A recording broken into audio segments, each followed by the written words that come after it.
Il y a une histoire, je terminerai par cette histoire et on continuera ce Zohar la semaine prochaine. Il y a une histoire extraordinaire, une histoire authentique d'un juif qui était un rave, qui était dans un ghetto pendant la Shoah. Et puis bon, il avait quelques élèves qui étaient restés vivants dans sa petite demeure de rien du tout.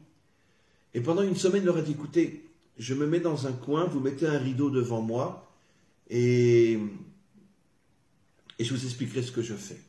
Bon, il lui a apporté quelques miettes de pain parce qu'il n'y avait rien à manger dans le ghetto tous les jours. Et pendant une semaine, qu'est-ce qu'il a fait?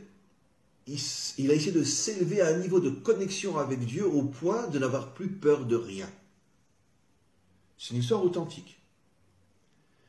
Bon, il y en a une comme ça tous les 100 000 ans. Et il est arrivé, il a levé le rideau au bout d'une semaine et il a dit à ses élèves, qui vient avec moi? On sort du ghetto, on part en Israël. Et ses élèves l'ont regardé, ils ont dit, attends, rien que tu vas t'approcher de la porte du ghetto, tu vas prendre 150 balles dans la tête avec les mitraillettes des nazis. Il dit, qui vient avec moi? Il y en a eu un qui a eu le courage de le suivre. Et il part avec lui.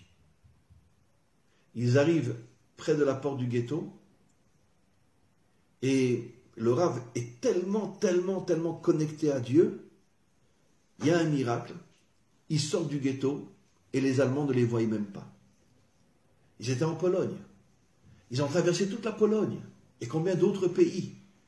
Et constamment, ils rencontraient des troupes de nazis. Et les nazis ne les ont jamais vus.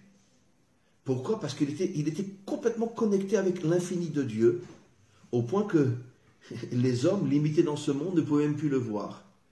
Et son élève se collait à lui pour pouvoir recevoir ses forces.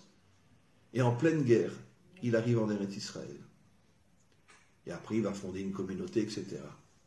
Bon, je sais que cette histoire est difficile à comprendre. Je vous arrive, franchement, que même moi, je ne la comprends pas. Mais par contre, je sais qu'elle est vraie.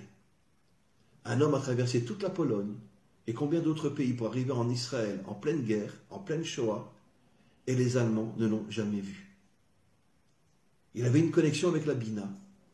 Ça veut dire qu'il était complètement au-delà de ce monde. Il avait travaillé pendant une semaine pour se connecter à la Bina. Il avait peur de rien. Et bien c'est ça un homme authentique.